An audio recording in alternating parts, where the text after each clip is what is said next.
শুভ সকাল সবাইকে আমন্ত্রণ জানাচ্ছি এখন টিভির স্বাস্থ্য বিষয়ক নিয়মিত আয়োজন আরেক গণিকীর্তনে। আজ আমরা কথা বলবো মাল্টিডিসিপ্লিনারি টিউমার বোর্ড নিয়ে, ক্যান্সার চিকিৎসা, এর গুরুত্ব ইত্যাদি সম্পর্কে।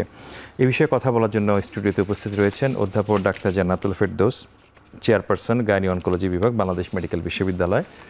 তাকে স্বাগত জানাচ্ছি। এবং এছাড়া একজন নতুন একেবারে তরুণ ক্যান্সার বিশেষজ্ঞ, ক্লিনিক্যাল স্টাফ অনকোলজি বিভাগ, স্কোয়ার হসপিটাল, ডক্টর আফরিদা ফারিয়ান। আপনাদের দুজনকে স্বাগত জানাচ্ছি স্টুডিওতে। ধন্যবাদ।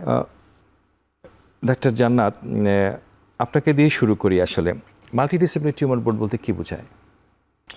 ধন্যবাদ আপনাকে। আসলে আজকে খুবই গুরুত্বপূর্ণ একটি বিষয় নিয়ে আলোচনা হচ্ছে, যে মাল্টিডিসিপ্লিনারি টিউমার বোর্ড, বা সংক্ষেপে আমরা এমডিটি বলে থাকি, বা আরও সংক্ষেপে আমরা টিউমার বোর্ড বলে থাকি।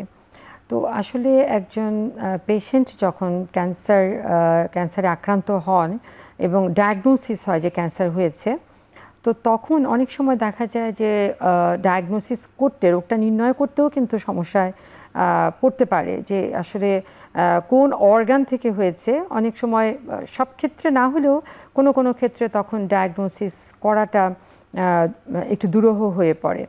আরেকটা ব্যাপার থাকে, ডায়াগনোসিস হওয়ার পরও তার ট্রিটমেন্ট মডালিটি নিয়ে কিছু প্রশ্ন জাগতে পারে, যে কারণ আমরা জানি বিভিন্ন রকমের ক্যান্সার চিকিৎসা আছে, রেডিওথেরাপি, কেমোথেরাপি, সার্জারি। তো এবং এই ট্রিটমেন্ট মডালিটি ওই পর্যায়ে তার স্টেজ অনুযায়ী কোন ট্রিটমেন্ট তার ওই রোগ পেশেন্টের জন্য ভালো হবে, সেই সিদ্ধান্ত গ্রহণেও কিন্তু আমরা অনেক সময় সিদ্ধান্তহীনতায় ভুগতে পারি। আরেকটি বিষয় হচ্ছে যে ট্রিটমেন্ট, এক ধরনের ট্রিটমেন্ট হয়তো ওই রোগের জন্য সাজেশন করা হলো, ওই চিকিৎসা পরবর্তী আরও কিছু চিকিৎসার প্রয়োজন হয়। তো এ কারণেই আসলে সামগ্রিকভাবে একজন ক্যান্সার পেশেন্টকে চিকিৎসার জন্য মাল্টিডিসিপ্লিনারি টিউমার বোর্ড বা এমডিটির প্রয়োজন হয়ে পড়ে আসলে। আপনাকে ধন্যবাদ। এই ধরনের বোর্ডে কারা কারা থাকে সাধারণত? এই ধরনের বোর্ডে সাধারণত আসলে একজন সার্জন থাকেন। উনি হতে পারেন গাইনোকোলজিক্যাল ক্যান্সার হলে গাইনি অনকোসার্জন, সার্জিক্যাল রিলেটেড যদি হয় তাহলে সার্জিক্যাল অনকোলজিস্ট থাকে, হেড নেক ক্যান্সার যদি হয় তাহলে হেড নেক ক্যান্সার অনকোসার্জন। এইভাবে বহুবিধ আমাদের সার্জারির যে এক্সপার্ট থাকেন। তাছাড়া অনকোলজিস্ট থাকেন, ক্লিনিক্যাল অনকোলজিস্ট, উনি মেডিকেল অনকোলজিস্ট হতে পারেন, রেডিওথেরাপিস্ট হতে পারেন, রেডিওলজিস্ট থাকেন যারা হচ্ছে এমআরআই, সিটি স্ক্যান এর মাধ্যমে প্যাথোলজিস্ট। এবং এছাড়াও ইন অ্যাডিশন ওনারা হচ্ছেন কোর টিমে ওনারা থাকেন। এছাড়াও দেখা যায় যে হয়তো বা সেই ক্যান্সারে তার ফার্টিলিটি প্রিজার্ভেশন বা তার বন্ধ্যাত্ব চিকিৎসার প্রয়োজন হতে পারে, তখন আমরা আবার রিপ্রোডাক্টিভ এন্ডোক্রাইনোলজি থেকে ডিপেন্ড অন, মানে তার যে সামগ্রিক যে তার চিকিৎসা ব্যবস্থাটা কেমন হবে সেটার উপর নির্ভর করেও কিন্তু হয়তো মেডিসিন স্পেশালিস্ট, কখনো কখনো হেমাটোলজিস্ট, কখনো কখনো ইন্টারনাল মেডিসিন স্পেশালিস্ট, এই ধরনের এক্সপার্ট আমাদেরকে ইনক্লুড করতে হয়। জি, আপনার বিভাগে কোন ধরনের, আপনি গাইনি অনকোলজি নিয়ে কাজ করেন, কোন ধরনের ক্যান্সার বেশি আসে?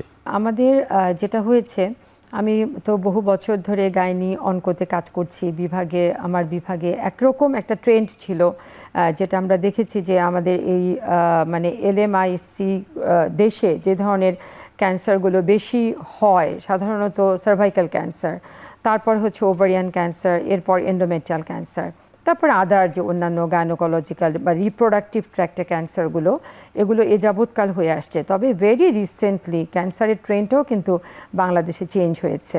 কারণ এটা হতে পারে যে লাইফস্টাইল মডিফিকেশন, অথবা আমরা এখন ডায়াগনোসিসটা করতে পারি। এখন কিন্তু সার্ভাইকাল ক্যান্সারের যে আমরা হার যেটা বলি, ইনসিডেন্স বা প্রিভ্যালেন্স অনেকটা কমে আসছে। দেখা যায় যে উন্নত বিশ্বে যে ধরনের ক্যান্সারের বেশি হয়, যেমন এন্ডোমেট্রিয়াল ক্যান্সার, ওভারিয়ান ক্যান্সার, আমাদের দেশেও কিন্তু ট্রেন্ডটা এখন অলরেডি শুরু হয়ে গেছে। কেমন পার্সেন্টেজ পাচ্ছেন মনে হচ্ছে আপনার কাছে? কোনো ডেটা কি আছে?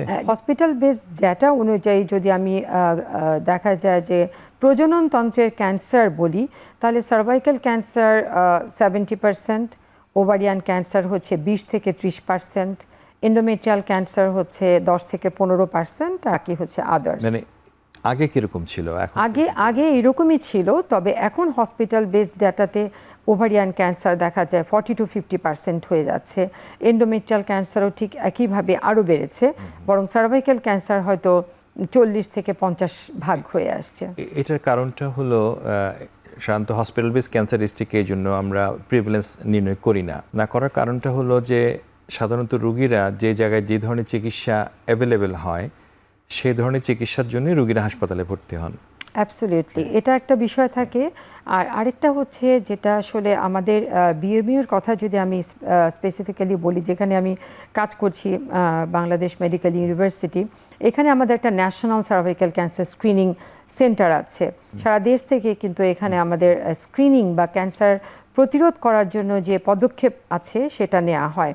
কিন্তু অন্যান্য ক্যান্সার আসলে আমরা স্ক্রিনিং করতে পারি না, এ কারণে প্রিভেনশনটাও কিন্তু আসলে হয় না। তো দেখা যায় যে হসপিটাল বেস স্ট্যাটিস্টিক্স যদি আমরা দেখি যে আসলে অ্যাক্সেসিবিলিটি যেখানে বেশি, রুগীরা সেখানেই যাচ্ছে। আপনার কি মনে হয় যে মেডিকেল ইউনিভার্সিটিতে যদি ক্যান্সার রিসার্চ একটা ইনস্টিটিউট হয় সেটা কি আমাদের সামগ্রিক কাজগুলোতে সাহায্য করবে আগামী দিনগুলোতে, একটা ন্যাশনাল লিডারশিপে ইউনিভার্সিটির জন্য কাজের জন্য বা গাইডলাইন তৈরিতে হেল্প করবে কি? এটা আসলে কি, আমরা তো জানি যে 10-এর মানে লাঠি একের বোঝা, যদি আমি ওইভাবে আগাই যে যখন আসলে এই ক্যান্সার চিকিৎসা সমন্বিত উদ্যোগে করা হবে, বিশেষ করে আমাদের বিএমইউতে যে ধরনের ফ্যাসিলিটি এখন আছে বা যে ডিপার্টমেন্টগুলো আছে, আমি মনে করি যে সারা বাংলাদেশে কিন্তু একটি আমব্রেলার নিচে এই ধরনের এতগুলো ডিপার্টমেন্ট কিন্তু আসলে অন্য কোথাও নেই। এবং এখানে যে ধরনের শুধু ডিপার্টমেন্ট থাকা না, যে ধরনের ব্যবস্থাপনাগুলো আছে বা ইমার্জিং যে টেকনোলজিগুলো আছে, আমরা যদি সেগুলো অ্যাডপ্ট করতে পারি এবং অ্যাপ্লাই করতে পারি, কিছু অলরেডি হচ্ছে, কিছু হয়তো যেটা আমাদের ইমপ্লিমেন্টেশন পর্যায়ে আছে, তাহলে অবশ্যই ইনস্টিটিউট যদি হয় এখানে অনেকগুলো কাজ কিন্তু একসাথে করা সম্ভব হবে। একটি হচ্ছে যে অবশ্যই পেশেন্ট ভালো সেবা পাবে এবং গবেষণার একটা দ্বার উন্মোচিত হবে, কারণ কখনোই ক্যান্সার চিকিৎসা এককভাবে করা সম্ভব না। সমন্বিত উদ্যোগের মাধ্যমে কিন্তু হয়তো আমি সার্জারি করলাম, তারপরে আপনি হয়তো রেডিওথেরাপি দিয়ে দিলেন, তাতে করে হবে কি পেশেন্টের অথবা কেমো রেডিয়েশন লাগলো, পেশেন্টের ফলো আপটা সমন্বিতভাবে দেওয়া সম্ভব এবং সেখান থেকেও কিন্তু আমরা ডেটা বের করতে পারবো যে আমরা যে সার্ভিসটা দিচ্ছি আমাদের রুগীদের 5 ইয়ার সার্ভাইভাল কেমন, 10 ইয়ার সার্ভাইভাল কেমন। রিসার্চের ক্ষেত্রেও কিন্তু একটা উন্মোচিত হবে এবং আমরা কিন্তু বিশ্বের দরবারে নিজেকেও আমরা প্রেজেন্ট করতে পারবো যে হ্যাঁ আমাদের সেবার মানটা কেমন, আমরা যে সেবা দিচ্ছি তাতে করে সামগ্রিকভাবে পেশেন্টগুলো কেমনভাবে বেনিফিটেড হচ্ছে। এবং বিএমইউ এটার লিডারশিপ তো অবশ্যই নিতে পারে। আর আপনি যেটা ইনস্টিটিউট বললেন, একমাত্র ইনস্টিটিউটের মাধ্যমেই কিন্তু আসলে এ ধরনের সেবা প্রদান করা, কাজ করা, রিসার্চ তার সাথে সেবা প্রদান করা, এটা আরেকটা একটা কাজ। এবং এই যে এক্সপার্ট তৈরি করতে হলে একজন স্টুডেন্ট কিন্তু সব কিছু শিখে মানে হ্যান্ডস অন ট্রেনিং, তারপরে তার রিসার্চের কাজগুলো কিভাবে করবে। এবং একটা ইনস্টিটিউট যদি হয়, মাল্টিডিসিপ্লিনারি ইনস্টিটিউট হয়, তখন একটি জায়গার মধ্যেই কিন্তু তার কোয়ালিটিটা ভালো একজন এক্সপার্ট হয়ে সে বেরোতে পারবে। ডক্টর আফরিদা, আপনি তো কাজ করেন স্কোয়ার ক্যান্সার সেন্টারে, আপনি ফিমেলদের মধ্যে বা মেয়েদের মধ্যে কোন ধরনের ক্যান্সার বেশি পান না? এখন দেখা যাচ্ছে স্যার ফিমেলদের মধ্যে ব্রেস্ট ক্যান্সারটা বেশি হচ্ছে স্যার, বেশি আসে। এদের কিরকম বয়স কিরকম থাকে সাধারণত, কোন বয়সে বেশি পান বা কোন বয়সের? স্যার আগে যেমন দেখা যেত স্যার যারা হচ্ছে এল্ডারলি পার্সন যারা, তাদের ক্ষেত্রে দেখা যেত, কিন্তু এখন দেখা যাচ্ছে ট্রেন্ডটা চেঞ্জ স্যার। এখন হচ্ছে ইয়াং যারা আছে তাদের মধ্যেও ব্রেস্ট ক্যান্সারের দেখা যাচ্ছে এবং দেখা যাচ্ছে ইয়াংদের মধ্যে বরং যে ব্রেস্ট ক্যান্সারটা হচ্ছে সেটা খারাপভাবে হচ্ছে আরও। কি কি শান্ত ব্রেস্ট ক্যান্সারের পেশেন্টদের কি ধরনের চিকিৎসা দরকার হয়? ট্রিটমেন্ট মডালিটির মধ্যে স্যার সার্জারি আছে, কেমোথেরাপি আছে, রেডিওথেরাপি আছে, হরমোন থেরাপি আছে, এছাড়াও এখন স্যার সাথে ইমিউনোথেরাপিও অ্যাড হচ্ছে, টার্গেটেড থেরাপি আছে, CDK4/6 ইনহিবিটর আছে স্যার। রেডিয়েশন থেরাপিরও একটা রোল তো আছে, কারণ এখন সবাই তো ঝুঁকছে লাম্পেক্টমি করার জন্য বা কনজারভেটিভ ব্রেস্ট সার্জারি করার জন্য। দ্যাটস একটা অপরচুনিটি, আসলে উইন্ডো নতুনভাবে খুলছে। জি স্যার। ধন্যবাদ ডক্টর আফ্রিদা। ডক্টর জান্নাত, আপনার ওখানে পেশেন্ট দেখতে গিয়ে আপনি কী চ্যালেঞ্জের মুখোমুখি হচ্ছেন, যে পেশেন্টের সুবিধা অসুবিধা সব কি আপনি অ্যাড্রেস করতে পারছেন? আসলে না, সব ধরনের সুবিধা বা ফ্যাসিলিটি নিয়ে যে পেশেন্টকে সেবা প্রদান করা সম্ভব হয় অনেক সময়, বিষয়টা সেরকম হয় না। একটা হচ্ছে যে আপনি কিছুক্ষণ আগে যে আমাকে প্রশ্নটি করলেন যে ইনস্টিটিউট হলে সুবিধাটা কি হবে, একটা সুবিধার কথা বলতে আমি ভুলে গেছি আসলে, যে গাইডলাইন ডেভেলপমেন্ট। হ্যাঁ, তো আমরা প্রোটোকল, যে আমাদের এই পেশেন্টটা আসলো, এই পেশেন্টটা প্রথমে কোথায় যাবে। তো অনেক সময় হয় কি, যে যেহেতু অনকোলজি, গাইনি অনকোলজি এমন একটা বিষয় যে পেশেন্ট যখন প্রেজেন্ট করে অনেক সময় সে জানে না সে কোথায় যাবে, এবং আমাদের ফ্যাসিলিটিতেও কিন্তু এক ধরনের ডিলে হয়। পেশেন্ট আমার কাছে কিন্তু আসে, এমনও হতে পারে যে সে পেরিফেরাল কোনো একটা হসপিটাল থেকে রেফার্ড হয়ে এখানে আসছে, কিন্তু পেশেন্ট নিজেও জানে না কোথায় যাবে, এবং আস্তে আস্তেও কিন্তু অনেকখানি ডিলে হয়ে যাচ্ছে তার। তো এটা একটা ব্যাপার হচ্ছে ডিলে। আরেকটা হচ্ছে যে আমাদের গাইডলাইনটা যদি থাকতো, প্রোটোকলটা যদি থাকতো, তাহলে কিন্তু আমরা বলতে পারতাম এই সিমটমটা নিয়ে আসলে পেশেন্টটা প্রথমেই আমার কাছে, এই সিমটম নিয়ে আসলে আমার কাছে চলে আসবে, গাইনি অনকোলজিতে চলে আসবে। তো এই ধরনের গাইডলাইন অভাবে আমরা যে একেবারে ফলো করি না তা না, আমরা যেটা করি হয়তো বাইরের উন্নত বিশ্বের গাইডলাইনগুলোই ফলো করি, ফলো করে কাজ করছে, কিন্তু নিজস্ব গাইডলাইন আমরা প্রক্রিয়াধীন আছে, আমরা চেষ্টা করছি করতে। তো এটা একটা ব্যাপার ফেস করি যেটা আমরা। আরেকটা হচ্ছে যে আমাদের যে বেসিক্যালি আমাদের অপারেশনটাই মূল কাজ, ডায়াগনোসিস করে সার্জারি করা, ওখানেও কিন্তু আসলে একটা কিউ পড়ে যায় পেশেন্টের। তো এই যে ইনফ্রাস্ট্রাকচার ডেভেলপমেন্ট, এটাও একটা বড় ব্যাপার আসলে আমি মনে করি। আর আরেকটি তো অবশ্যই সবচেয়ে বড় ব্যাপার আমাদের মতো দেশে, সেটা হচ্ছে যে এক্সপেন্ডিচার।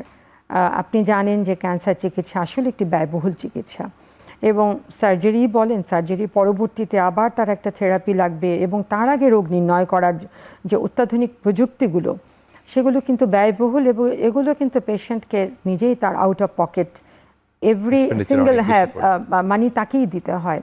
কিছু আমাদের বিএমইতে আছে, আমাদের ফ্রি বেড আছে, কিছু সেবা আমরা ফ্রি প্রদান করতে পারি, কিন্তু অ্যাবসলিউটলি যে সরকারিভাবে আমি মনে করি যে ইন্স্যুরেন্স বা অন্যান্য, হ্যাঁ, কোনো বিমা যদি থাকা হয়, তাহলে হয়তো আমরা চিকিৎসা প্রদান করতে আর একটু আমরা স্বাস্থ্য খাত সংস্কার কমিশনের রিপোর্টে 32টা সুপারিশের মধ্যে একটি সুপারিশ কিন্তু হলো ক্যান্সারের রেজিস্ট্রি তৈরি করা, ক্যান্সার ডেটাবেস তৈরি করা, clinical oncology, gynae oncology, medical oncology সাবজেক্টগুলোকে ডেভেলপ করা, বা অন্যান্য সাব স্পেশালিটি অনকোলজিগুলোকে ডেভেলপ করা, ন্যাশনাল গাইডলাইনগুলো তৈরি করা, একটা স্ট্রাকচারের মধ্য দিয়ে মুভ করা।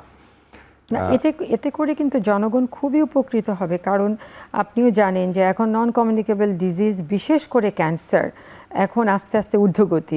এটা আমাদের 32টা সুপারিশের একটা সুপারিশ, মূল সুপারিশের একটা সুপারিশ। এটাই আগে যেটা হতো যে মাতৃমৃত্যু হার অনেক বেশি ছিল, এবং ওইটা কিন্তু আস্তে আস্তে ডিক্লাইন্ড হয়ে আসছে, কমে আসছে, কিন্তু আনফরচুনেটলি ক্যান্সারের যে সংখ্যাটা প্রতিটা পরিবারের, বৃহত্তর পরিবারে কেউ না কেউ ক্যান্সার আক্রান্ত হচ্ছে। এটা আসলে একটা কঠিন সময় যাচ্ছে আমাদের জন্য, এবং সামনের দিনগুলোতে কিন্তু আমাদের সময়টা আরো কঠিন হবে। আমরা চেষ্টা করেছি আর কি আমাদের ডিপার্টমেন্ট থেকে, আমাদের উপাচার্য মহোদয়ের মাধ্যমে স্বাস্থ্য মন্ত্রণালয়ের কাছে অনুরোধ করতে, যে আধুনিক মেশিনপত্র, যেমন টার্গেটেড থেরাপি আমরা যেমন দিচ্ছে, ও যেমন বলছে টার্গেট থেরাপি আছে, সে রেডিয়েশন থেরাপিটাও টার্গেটেড করা। তো এই জন্য আমাদের এখন আমরা তো ইভিনিং শিফট চালু করেছি, কিন্তু ইভিনিং শিফটটা যথেষ্ট নয় আসলে রোগী দেখার জন্য, কিন্তু আমাদের আরও দুটো বাঙ্কার খালি আছে ওখানে মেশিন আনার জন্য, এবং রোবোটিক রেডিওথেরাপিরও জন্য আমরা রিকোয়েস্ট করেছি, যাতে করে ভবিষ্যতে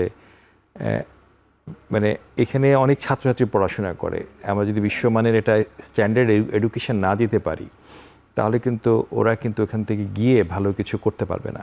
সেজন্য বিএমইউর কিন্তু প্রত্যেকটা ডিপার্টমেন্টে হওয়া উচিত একটা বিশ্বমানের স্ট্যান্ডার্ড, যাতে করে এখান থেকে তারা যেন সব শিখতে পারে। আমাদের ইউনিভার্সিটি থেকে আমাদের স্টুডেন্টরা যদি এটা শিখে যেতে পারে, এবং আমরা যদি আসলে তাদেরকে শেখাতে পারি, অবশ্যই বিশ্বমানের সেবা প্রদান করা বাংলাদেশ থেকেই কিন্তু সম্ভব হবে। ডক্টর আফ্রিদা, আপনি তো একটা কর্পোরেট হসপিটালে কাজ করেন, যে ইউনিভার্সিটি হসপিটালের সরকারি হসপিটাল তাদের রেডিয়েশন থেরাপির ব্যয় তুলনামূলকভাবে কম। কর্পোরেট হসপিটালগুলোতে কিন্তু, যেহেতু আমিও কাজ করেছি তো হসপিটালগুলোতে বা এখনও একটা সময় কাটাই, যে রুগীদের জন্য যে মূল্যটা তুলনামূলকভাবে বেশি, যে এগুলোর ক্ষেত্রে কি করা উচিত আসলে? এগুলো মূল্য কিভাবে কমানো যেতে পারে বলে মনে করেন? যে স্বাস্থ্য বিমার মাধ্যমে করা যাবে বা সরকারে ভর্তুকি দিবে সরকার? কারণ আমরা দেখতে পাচ্ছি যে বিএমইউতে আমাদের রুগীদের ৩-৪ মাস সিরিয়াল পড়ে গেছে, কিন্তু 2 মাসের বেশি আসলে যদি লম্বা সময় রুগীরা অপেক্ষা করে তাহলে রোগ কিন্তু সারা শরীরে ছড়িয়ে যেতে পারে। কিন্তু রুগীর চিকিৎসাও দরকার, আবার পাশাপাশি কিন্তু তার কাছে পয়সাও নাই। তাহলে এই পরিস্থিতিতে কিভাবে সমাধান হতে পারে? স্যার, এই ক্ষেত্রে খুবই গুরুত্বপূর্ণ একটা বিষয় হচ্ছে স্বাস্থ্য বীমা। স্যার, বাহিরে বহির্বিশ্বে অনেক জায়গায় দেখা গিয়েছে যে রুগীরা কিন্তু হেলথ ইন্স্যুরেন্স কভারেজ পাচ্ছে, যেখানে আমাদের দেশে হচ্ছে রুগীদের চিকিৎসা ব্যবস্থা চালানোই সম্ভব হচ্ছে না। সেক্ষেত্রে তো অবশ্যই দরকার স্যার স্বাস্থ্য বীমা। সরকারের পক্ষ থেকে স্যার এটা শুরু করা দরকার স্যার, অ্যাটলিস্ট ক্যান্সার পেশেন্টদের জন্য। স্যার, আমরা একটা ছোট্ট বিরতি নিয়ে আবার আসছি।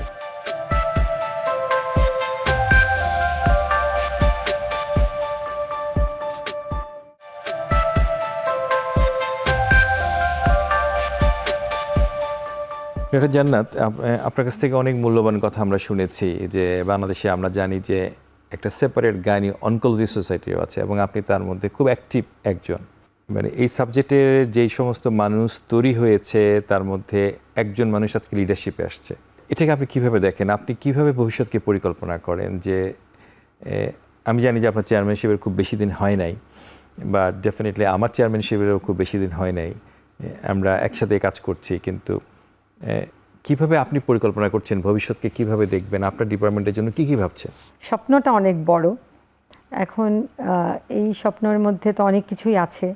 তার মধ্যে প্রথমে যে আমি গ্যাপগুলো আইডেন্টিফাই করতে চাই, যে যেটা এতদিন করতে পারিনি বা করা সম্ভব হয়নি। তো এই গ্যাপটা আইডেন্টিফাই, আসলে কিছু কিছু অলরেডি আইডেন্টিফাইডও আছে, সেটা আইডেন্টিফাই করে সেটা তারপর আমি আস্তে আস্তে ইমপ্লিমেন্ট করতে চাই। যেমন আমার কাছে যেটা মনে হয় যে আসলে বিএমইউ কিন্তু খুব একটা একাডেমিক এনভায়রনমেন্ট আছে, অনেক একটা লং হিস্ট্রি আছে, কারণ এটা পোস্ট গ্র্যাজুয়েট ইউনিভার্সিটি। তো একাডেমিক এনভায়রনমেন্ট আমাদের এখানে খুবই ভালো, স্ট্রাকচার্ড একটা কারিকুলাম ফলো করে আমাদের স্টুডেন্টরা পড়াশোনা করে, পাশ করে বের হয়ে আসছে।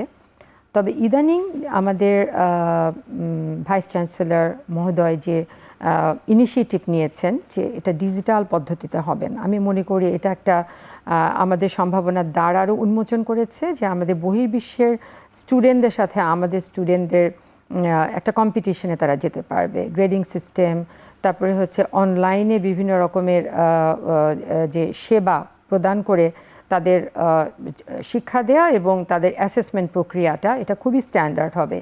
এটা একটি দিক, এবং আমি চিন্তা করি যে আমার ডিপার্টমেন্টকে আমি অবশ্যই ওই আমাদের স্টুডেন্টরা যাতে ওই সেবাটা পেতে পারে ওই দিকটাতে নিয়ে যাওয়া, ডিজিটাল পদ্ধতিটা, এটা হচ্ছে একটা দিক। আরেকটা যদি আপনি বলেন ডিজিটাল পদ্ধতি বলতে কি বোঝাচ্ছেন আসলে? ডিজিটাল পদ্ধতিতে মানে মনে করেন একজন স্টুডেন্ট একটা অ্যাসাইনমেন্ট করলো, সে টিচারের পিছনে পিছনে হয়তো ঘুরতে থাকলো। আমাদের আসলে সেবাও তো প্রদান করতে হয়। হয়তো আমি সারাদিন 8 ঘন্টা একটা ওটির মধ্যে কাটালাম, স্টুডেন্ট কিন্তু সে 8 ঘন্টায় আমাকে এসে অ্যাসাইনমেন্টটা দিতে পারলো না। তো ও যদি এটা ডিজিটালি আপলোড করে রাখে, আমি যে কোনো একটা সময় কিন্তু আমার এটা দেখতে খুব বেশি সময় আমার লাগবে না, আমি দিনের কাজটা কিন্তু দিনেই সেরে ফেলতে পারছি। আপনি জানেন লগ বই বলে একটা কথা আছে, সেটা ডেইলি মানে এডুকেশনালের কথা, এডুকেশনাল, আমি এটা এডুকেশনটা বলছি। তারপর আপনি রিসার্চের ব্যাপারটাও আসেন। একইভাবে আমাদের যে আপনি জানেন যে বিএমইউর যে আইআরবি, এটা খুব একটা স্ট্রং আইআরবি, এথিক্যাল একটা কমিটি আছে, এটাও কিন্তু আমাদের ডিজিটালাইজেশনের মাধ্যমে হচ্ছে, এবং অনেকেই কিন্তু এটা দেখতে পারবে যে কী কী ধরনের রিসার্চ অ্যাক্টিভিটি হচ্ছে বা ওখানে সাজেশন দেয়া, এবং এই রিসার্চগুলো কিন্তু ইন্টারন্যাশনালি স্ট্যান্ডার্ড যদি আমরা করে থাকি, যেটা ক্লিনিক্যাল ট্রায়ালগুলোতে যদি আমরা পার্টিসিপেট করতে পারি। আমরা কিন্তু এখনও ক্লিনিক্যাল ট্রায়ালগুলোতে পার্টিসিপেট করতে পারি না, যেগুলো ইন্টারন্যাশনালি স্ট্যান্ডার্ড যে ট্রায়ালগুলো। তো তাতে করে কিন্তু এটা একটা দ্বার উন্মোচন হবে যে ক্লিনিক্যাল ট্রায়ালগুলোতে আমরা পার্টিসিপেট করতে পারবো। আমাদের যে হিউজ পরিমাণ পেশেন্ট আছে, যে ডেটা আমাদের আছে, এটাও আমি একটা স্বপ্ন দেখছি যে রিসার্চের একটা হয়তো অনেক দারুণ মোচন হবে, প্রত্যেক ফ্যাকাল্টি মেম্বারের তার খুব এনরিচড হবে হয়তো রিসার্চের বিষয়। আর হচ্ছে সেবার ব্যাপার তো আছেই, যে একদম অত্যাধুনিক প্রযুক্তি যেটা আমরা বাইরে দেখি যে অ্যাপ্লাই করা হয়, আমার দেশে সুযোগ আছে, আমি কেন সেটা অ্যাপ্লাই করতে পারবো না। এখন তো আসলে সব কিছুই আমাদের গ্লোবালাইজেশন, সব হাতের যুগ, যুগ, এবং আমরা কিন্তু চাইলেই পারি। তো আমি ওই স্বপ্নটা দেখছি। আপনি বলছিলেন যে গবেষণার কথা, আপনার ডিপার্টমেন্টে এই মুহূর্তে কি কি গবেষণা হচ্ছে বা আপনি কি কি গবেষণা চিন্তা করছেন? আমার ডিপার্টমেন্টে মানে আসার কথা, আমরা কিছু ক্লিনিক্যাল ট্রায়াল আমরা এই মুহূর্তে করছি। আপনিও আছেন, সম্পৃক্ত আছেন সেই ক্লিনিক্যাল ট্রায়ালে, কারণ আপনি জানেন যে কোনো ট্রায়াল আসলে একা করা পসিবল না। আপনাদের হেল্প নিয়ে রেডিয়েশন অনকোলজিস্ট, ক্লিনিক্যাল মেডিকেল অনকোলজিস্টদের হেল্প ছাড়া হয় না।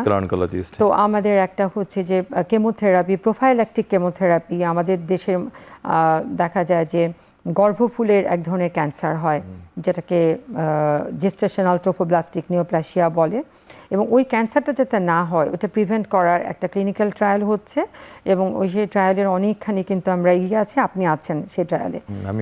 আরেকটি ট্রায়াল হচ্ছে, সেটা আমি মনে করি এটা একটি মাইলস্টোন হবে, এটার রেজাল্টটা যদি আমরা পাই, ওটা হচ্ছে যে আপনি জানেন যে আমরা একটা পেশেন্টকে যখন প্রিপেয়ার করি সার্জারির জন্য, কনভেনশনাল মেথডে প্রিপেয়ার করা হয়, যে তাকে প্রিপারেশন নিতে 3 দিন তাকে না খাইয়ে রাখতে হয়, তার একটা বাউল প্রিপারেশন দিতে হয়, বেশি পরিমাণে ঔষধ তাকে দিতে হয়।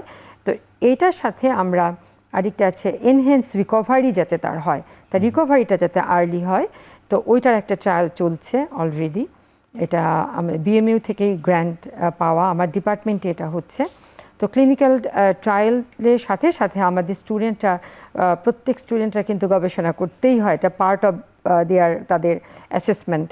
তো এখান থেকে প্রতি বছর কিন্তু ভালো পরিমাণ আমাদের গবেষণা বের হয়ে আসছে। আর যেটা হচ্ছে ফ্যাকাল্টিরাও কিন্তু এখন রিসার্চে অনেক উৎসাহিত হয়েছে, অনেক বেশি উৎসাহিত, এবং আমি মনে করি যে আসলে নেক্সট 5 ইয়ার্সে আমরা হয়তো যেটা শুরু করেছি এটার ফলটা আমরা পরের 5 বছরে নিশ্চয়ই পারবো, এবং এটা পলিসি মেকিং অবশ্যই আমাদের একটা গেম চেঞ্জার হিসেবে কাজ করবে। আপনার সাথে আমি একদম একমত। আমি এই জন্য আমার ডিপার্টমেন্টে তো আমি যেটা চিন্তা করেছি আর কি, আমি আমার ভবিষ্যৎ প্রোটোকলগুলোকে, স্টুডেন্টদের যে রিসার্চ বা থিসিসের কাজগুলোকে আমি একদম একটা স্ট্যান্ডার্ডে নিয়ে যেতে চাচ্ছি।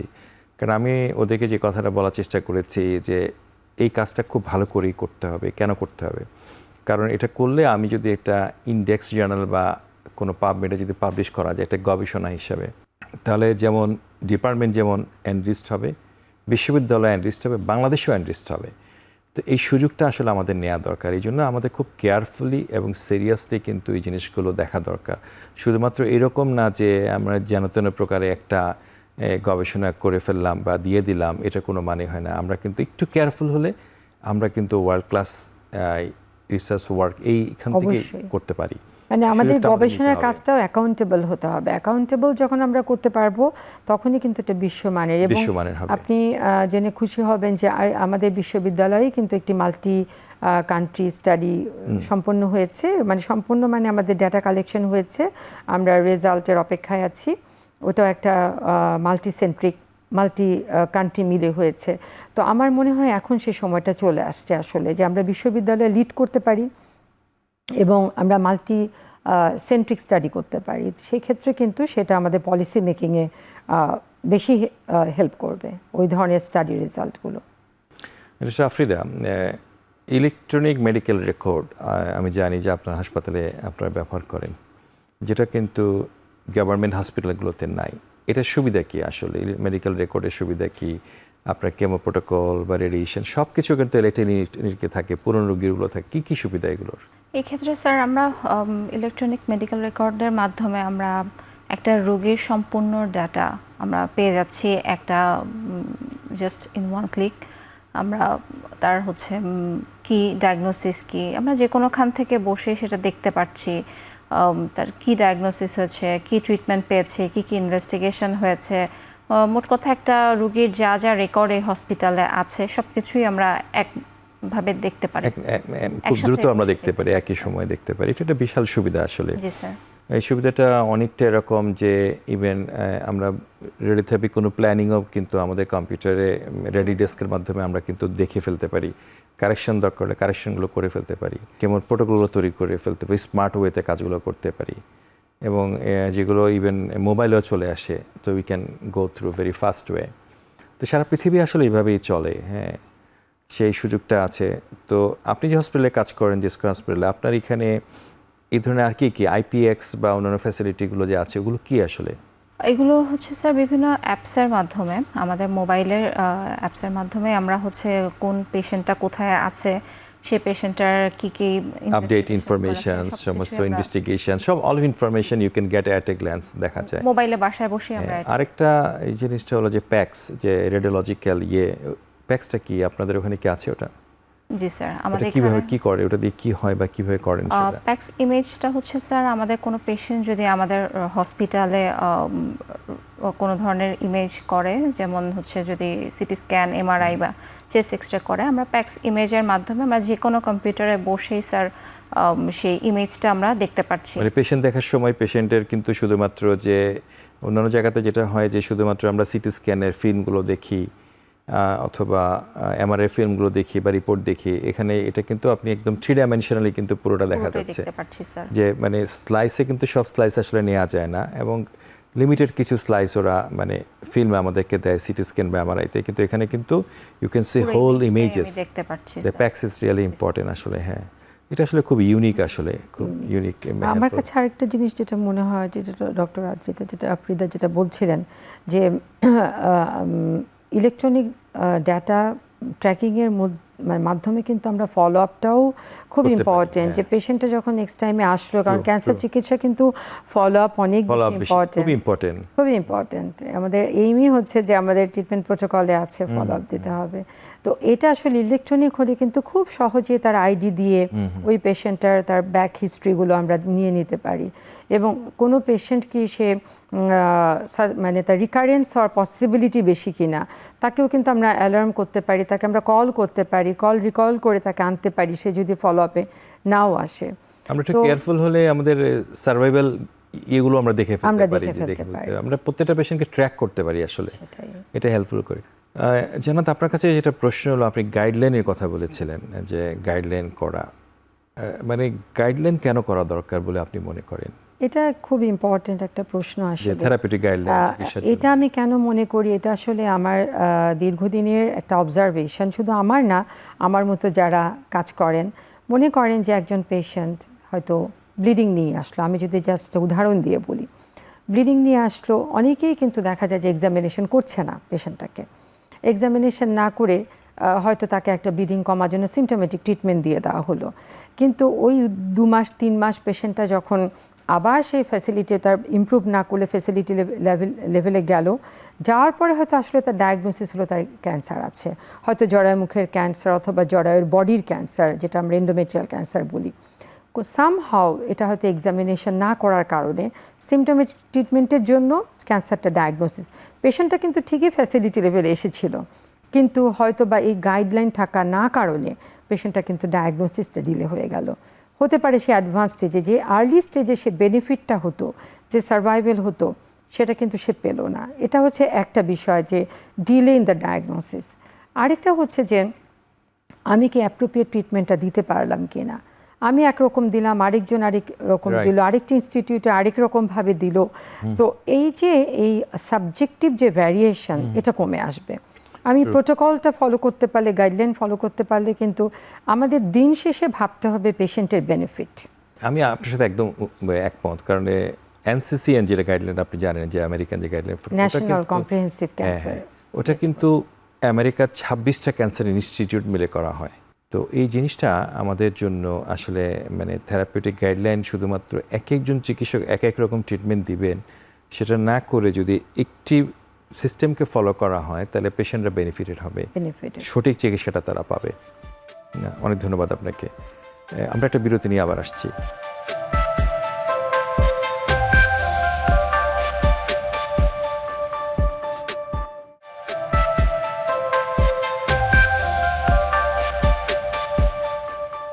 ডক্টর আফ্রিদা, আমরা প্রায় জানি যে দেশে মেয়েদের মধ্যে ব্রেস্ট ক্যান্সার অনেক বেশি, আপনি বলেছেন যে ইয়াংদের মধ্যে অনেক বাড়ছে, এটা আপনি দেখতে পাচ্ছেন যে, তো এটা কি করা উচিত বা কিভাবে এটি স্ক্রিনিং করা যায়, মানে কীভাবে তারা থেকে ধরা যাবে, কি করতে হবে? সেক্ষেত্রে স্যার আমাদেরকে অবশ্যই সবাইকে সচেতনতার বার্তা পৌঁছে দিতে হবে সবার ঘর ধরে, কারণ যদি এটা ঘরে বসেই কিন্তু রোগী এটা ডায়াগনোসিস করতে পারে, যেটা আমরা বলি যে সেলফ ব্রেস্ট এক্সামিনেশন, সেটা যদি বিভিন্ন মিডিয়ার মাধ্যমে যদি সেটা রোগীদের কাছে বা সাধারণ মানুষের কাছে পৌঁছে দেওয়া যায় যে ব্রেস্টে কোনো ধরনের কী ধরনের পরিবর্তন আসলে বা কী ধরনের ফিল করলে আমরা হচ্ছে গিয়ে ডক্টরের শরণাপন্ন হব, সেটা আমাদেরকে অবশ্যই মিডিয়ার মাধ্যমে হোক, সেটা স্কুল কলেজে হোক, সেটা ডক্টরের মাধ্যমে হোক, পৌঁছে দিতে হবে। ম্যামোগ্রাম, ব্রেস্ট সেলফ এক্সামিনেশন, এগুলোর কোনো রোল আছে কিনা বা থাকলে কি করবে? স্যার ম্যামোগ্রাম এবং আলট্রাসোনোগ্রাম এটা হচ্ছে গিয়ে স্ক্রিনিংয়ের জন্য খুবই গুরুত্বপূর্ণ একটা ব্যাপার।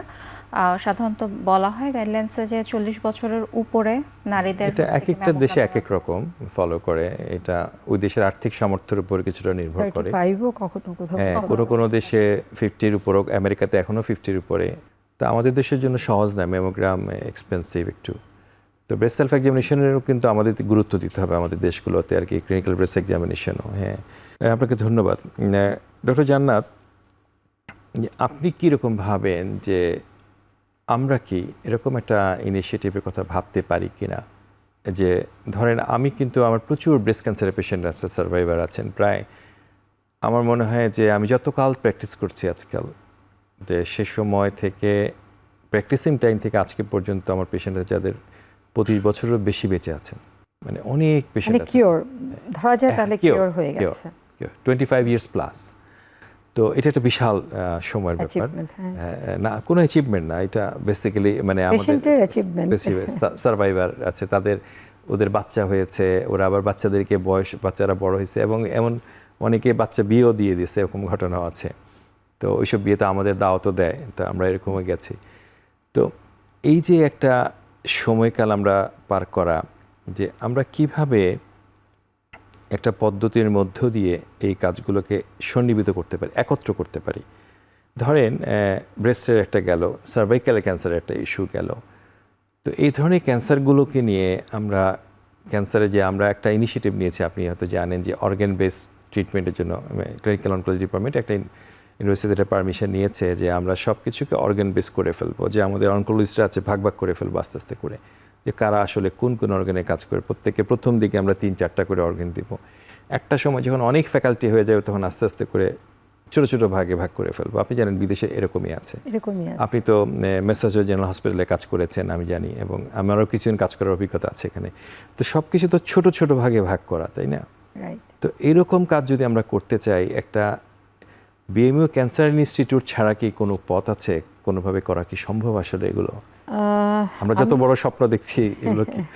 আমার কাছে মনে হয় যে যেটা আপনি স্বপ্ন দেখছেন, যে আসলে স্বপ্নটা কিন্তু ব্যাকগ্রাউন্ডই হচ্ছে এটা, যে অর্গান বেসড থেরাপি যদি দিতেই হয় আসলে এটা ইনস্টিটিউটের মাধ্যমেই দিতে হবে। আমি অন্য কোনো পথ আসলে ওইভাবে যে পথ অবলম্বন করে আমার মনে হয় না যে সাকসেসটা আমাদের আসবে। এবং এটা অন্যান্য উন্নত বিশ্বের মতো অর্গান বেসড হলে হয় কি, যিনি সেবা দিবেন উনি কিন্তু ওই বিষয়টাতেই পারদর্শী হবেন এবং সেবাটা আরও ভালোভাবে দিতে পারবেন, আরও মনোযোগ দিয়ে, যেটা আমরা মোর কনসেন্ট্রেশন দিয়ে সেবা দিতে পারবেন, ফলো আপটা করতে পারবেন, এবং আর্লি রোগটাও ধরতে পারবেন, রিকারেন্সও যদি হয় আর্লি ধরতে পারবেন। তো অর্গান বেসড চিকিৎসার বিকল্প কিছু নাই যদি আমার কোয়ালিটি সার্ভিসের কথা যদি আমি চিন্তা করি, এবং এটা খুবই ভালো একটি উদ্যোগ। আপনি যেভাবে আপনার ডিপার্টমেন্টে অর্গান বেসডের কথা ভাবছেন, আমার ডিপার্টমেন্টেও আসলে আমিও সেরকমভাবে ভাবছি।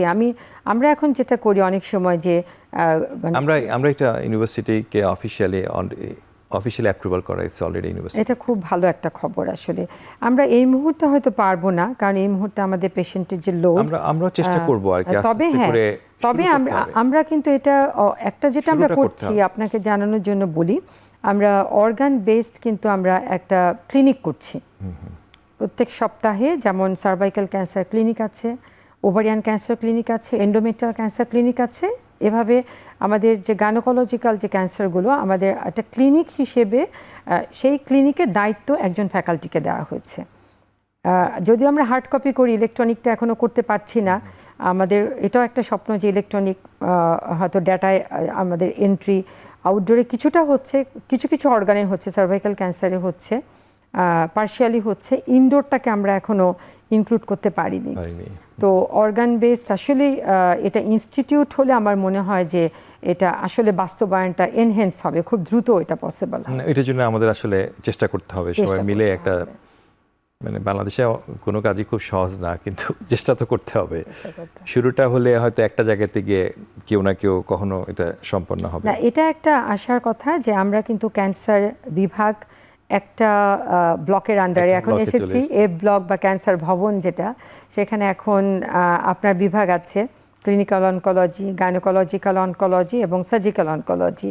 তো অন্যান্য অনকোলজি যদি, এবং আপনি জানেন যে ওখানে আমাদের যে পেট স্ক্যান মেশিনটাও ওখানে আছে এবং রেডিওলজি ডিপার্টমেন্ট আছে, মানে আমাদের রেলেভেন্ট অনেক কিছু আছে, রেলেভেন্ট অনেক কিছু আছে আমাদের অ্যালাইড সাবজেক্টগুলো।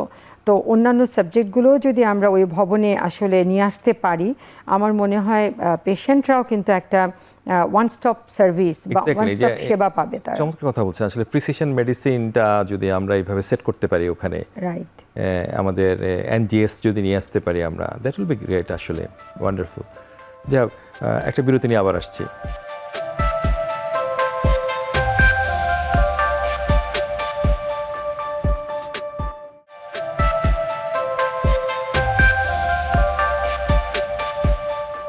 যেটা আফ্রিদা, যে একটু আগে আমরা বললাম যে প্রিসিশন মেডিসিন বা নেক্সট জেনারেশন সিকোয়েন্সিং, এনজিএস বা লিকুইড বায়োপসি, এগুলো আসলে কি এবং কেন প্রয়োজন? স্যার, আমাদের হচ্ছে বিভিন্ন ধরনের, যখন স্পেশালি যখন ক্যান্সার পেশেন্ট বিভিন্ন রোগ ছড়িয়ে নিয়ে আসে, মানে যাকে আমরা মেটাস্ট্যাটিক বলি, সেক্ষেত্রে হচ্ছে আমাদের হাতে চিকিৎসার অপশন খুব কম থাকে। তখন দেখা যায় যে আমাদেরকে আরও প্রেসাইজলি ট্রিটমেন্ট দিতে হয়, বিভিন্ন টার্গেট খুঁজতে হয়। সেই টার্গেটগুলো খোঁজার জন্যই স্যার নেক্সট জেনারেশন সিকোয়েন্সিং, যাকে এনজিএস প্যানেল বলে, সেখানে একবারেই আমরা হচ্ছে যে আমাদের মাংস মানে বায়োপসি স্পেসিমেনের মধ্যেই আমরা এনজিএস প্যানেলটা করতে পারি, এবং সেখানে একসাথে আমাদের সব ধরনের টার্গেটের ইনফরমেশন চলে আসে, যেগুলো টার্গেট পজিটিভ যদি হয় সেই টার্গেট বেসড আমরা তাকে সেই থেরাপিটা দিতে পারি। এর ফলে রোগীর চিকিৎসাটা আরও ভালোভাবে প্রিসাইজলি দেওয়া যায় স্যার। লিকুইড বায়োপসিটা কি? লিকুইড বায়োপসিটা হচ্ছে স্যার যখন কোনো পেশেন্টের স্পেসিমেনটা আমরা যদি সেভ করতে না পারি, টিস্যু স্পেসিমেন, সেক্ষেত্রে হচ্ছে গিয়ে ব্লাড স্যাম্পল বা লিকুইড স্যাম্পলের মাধ্যমে আমরা হচ্ছে যে সেটার উপরে আমরা বায়োপসিটা করি। মানে এটা আসলে ক্যান্সারের সাথে সম্পর্কটা কোথায়, আসলে কি টার্গেট, মানে কোথায় টার্গেটটা আমরা কোথায় পাবো বা কেন আমরা আপনি কথা বলছেন? স্যার, এটা হচ্ছে যেমন একটা বলি, যেমন লাংস যদি থাকে সেক্ষেত্রে হচ্ছে ইজিএফআর হচ্ছে এপিডার্মাল গ্রোথ ফ্যাক্টর। এটা কি জিনের মধ্যে পরিবর্তন ঘটে, যে মিউটেশন হয়, মিউটেশন মানে যে অ্যামাইনো অ্যাসিড লেভেলে গিয়ে পরিবর্তন হয়ে যায়, ওই পরিবর্তনের কারণেই তো আসলে ওইটাই নতুন করে মানে অ্যাবনর্মাল গ্রোথ তৈরি করে এবং ক্যান্সার হিসাবে ছড়িয়ে যায় সারা শরীরে। তো যখন আমরা এটা পাচ্ছি, জানতে পারছি যে ওখানে একটা টার্গেট আছে, জেনে যাচ্ছি যে যেমন ধরেন যে ইজিএফআর অত, তো ইজিএফআর এর মধ্যেও কিন্তু আমরা আবার ছোটো ছোটো ইয়ে আছে, তো সেগুলোও কিন্তু আমাদের টার্গেট করতে হচ্ছে। ওটা পেয়ে গেলে কিন্তু দেখা যাচ্ছে ওই রুগীটা কিন্তু ভালো হয়ে যাচ্ছে। আপনি জানেন যে আমাদের এরকম অভিজ্ঞতা আছে, যেমন স্টেজ 4 ডিজিজের লাং ক্যান্সারের পেশেন্টও 8 ইয়ার্স প্লাস বেঁচে আছে এখনও। আমার কাছে একটা রুগী আছে, ঢাকা মেডিকেল কলেজের একজন ছাত্রী, ও যখন 3rd ইয়ারে পড়তো তখন ছিল, ও এখন ডাক্তারে বিসিএস চাকরি করছে। তোর মা বরিশালের হিন্দু পরিবারের সম্ভ্রান্ত পরিবারের মেয়ে। তো দিস অ্যাকচুয়ালি স্টোরি। তার মানে টার্গেটেড থেরাপিগুলো কিন্তু চিকিৎসার কিন্তু এটা পুরোপুরি প্যারাডাইম শিফট করে, নতুন একটা পরিবর্তন চলে আসছে। হ্যাঁ, ওই যেটা বলছিল আপনি যেটা বলছিলেন যে সেল ফ্রি ডিএনএ মানে লিকুইড বায়োপসির মাধ্যমে এটাও কিন্তু একটা রোল আছে যে প্রিভেনশনও এটা হেল্প করে যে কারো ক্যান্সার হবে কি না মানে early diagnosis cell free biopsy এটা খুব ইজি একটা টেকনোলজি। এক্স্যাক্টলি, হ্যাঁ। আর এনজিএস এর কথা আমি যদি একটু অ্যাড করি যে এনজিএস যে একটা রোল হচ্ছে যার ক্যান্সার হয়ে যায় তার নেক্সট জেনারেশন সিকোয়েন্সিং করে কিন্তু ওই টার্গেটেড থেরাপি বা প্রিসিশন মেডিসিনটা তাকে অ্যাপ্লাই করা যাচ্ছে। আর এছাড়াও আরেকটা কিন্তু এটা সুবিধা হচ্ছে যে কেউ যদি জেনেটিক্যালি ক্যান্সারে আক্রান্ত হয় তখন কিন্তু এনজিএস এর মাধ্যমে ওই তার জিনে মিউটেশনটা আছে কিনা, ভবিষ্যতে তার ক্যান্সার হবে কিনা, প্রিভেনশনে কিন্তু এটা একটা রোল আছে। আমরা একটা গাইডলাইন তৈরি করেছিলাম, ওটার আমিও একজন কন্ট্রিবিউটর, ওটা খুব সম্ভবত পাবলিশড হয়েছে। ওটা হলো যে সাউথ এশিয়ান একটা কমন কনসেনসাসে ছিল আর কি। মুম্বাই টাটার অনেকে ছিলেন, দুবাই থেকে অনেক, মানে একটা south Asian reason plus Dubai এর মধ্যে ইনভলভ ছিল। তো আমরা একটা গাইডলাইন করেছি যেটা দিয়ে আসলে লিকুইড বায়োপসিটা কখন করা দরকার, যেহেতু আমাদের কস্ট ইফেক্টিভের একটা বিষয় আছে, আমাদের অঞ্চলের মানুষের আর্থিক সীমাবদ্ধতা অনেক বেশি। তো সেই জন্য আমরা একটা প্ল্যান করেছি যে কোন সময় টিস্যুটা না হলেই নয়, কোন সময় লিকুইড বায়োপসি করে প্রবলেমগুলো সলভ করা যায়। তো সেটা কিন্তু আমাদেরকে হেল্প করবে। ডক্টর জান্নাত, বাংলাদেশের সাধারণ মানুষের জন্য যে এই গাইনিক ক্যান্সার প্রিভেনশনের জন্য আপনার কি কোনো বক্তব্য আছে? অবশ্যই বক্তব্য আছে, এবং বাংলাদেশ কিন্তু আসলে একটা গর্বের কথা না বললেই নয়, এটা একটি প্ল্যাটফর্ম। আমি সবাইকে জানাতে চাই আপনার মাধ্যমে, আপনার অনুষ্ঠানের মাধ্যমে, যে আসলে যে ক্যান্সারটা বাংলাদেশে সবচেয়ে বেশি এখন সার্ভাইকাল ক্যান্সার, আমরা কিন্তু এটা মানে WHO একটা টার্গেট দিয়েছে যে 2030-এর মধ্যে বিশ্বকে জরায়ু মুখের ক্যান্সার মুক্ত বিশ্ব দেখতে চায়। তো সেটারই এবং আমরা কিন্তু WHO টার্গেট নিয়ে কাজ করছি। তার মধ্যে একটি অন্যতম টার্গেট হচ্ছে যে ভ্যাকসিন, যেটা জরায়ু মুখের ক্যান্সারের বিরুদ্ধে ভ্যাকসিন দেয়া 9 থেকে 14 বছর মেয়েদের। ভালো কথা, আমরাও তো আপনি আর আমি এইটা আমি ওটাই বলতে চাচ্ছি যে এই ভ্যাকসিনটা যখন ওয়ার্ল্ডে 2006 সালে ওয়ার্ল্ড মানে সারা বিশ্বে এটা শুরু করে হলো ভ্যাকসিন দেয়া, আমরা কিন্তু 2008-এ শুরু করেছি। এবং আপনি এই ভ্যাকসিন কমিটির, যে Bangladesh cervical cancer vaccination programme কমিটির একজন অন্যতম সদস্য, আমিও আপনার সাথে কাজ করেছি। এবং আমরা 2008-এর ডিসেম্বরে কাজটা শুরু করেছি, এবং আমরা সক্ষম হয়েছি 67 গার্লসকে সেই ভ্যাকসিনটা দেওয়ার পর সেই রেজাল্টটাও পাবলিশ হয়েছে, ক্লিনিক্যাল ট্রায়ালটাও পাবলিশড হয়েছে। এবং ওই ট্রায়ালের উপরে বেস করে কিন্তু পরবর্তীতে গভর্নমেন্ট অফ বাংলাদেশ 2014 সালে গাজীপুরে, আমার মনে আছে ওই আর্টিকেলটা সাবমিশন আমি করেছিলাম। আপনি করেছিলেন তো, এবং ওটার অনেক সাইটেশন আছে আসলে, কারণ এটা প্রথম একটা মাইলস্টোন আমাদের বাংলাদেশের জন্য। তারপর ওটার উপর বেস করে কিন্তু পরবর্তীতে গভর্নমেন্টের যে ডেমনস্ট্রেশন প্রজেক্টটা গাজীপুরে হলো, এবং তারপরে যেটা বর্তমানে এখন এটা আসলে আমাদের এটা সারা দেশে ইমপ্লিমেন্টেশন হচ্ছে, ইপিআই প্রোগ্রামের অংশ হয়ে গেল।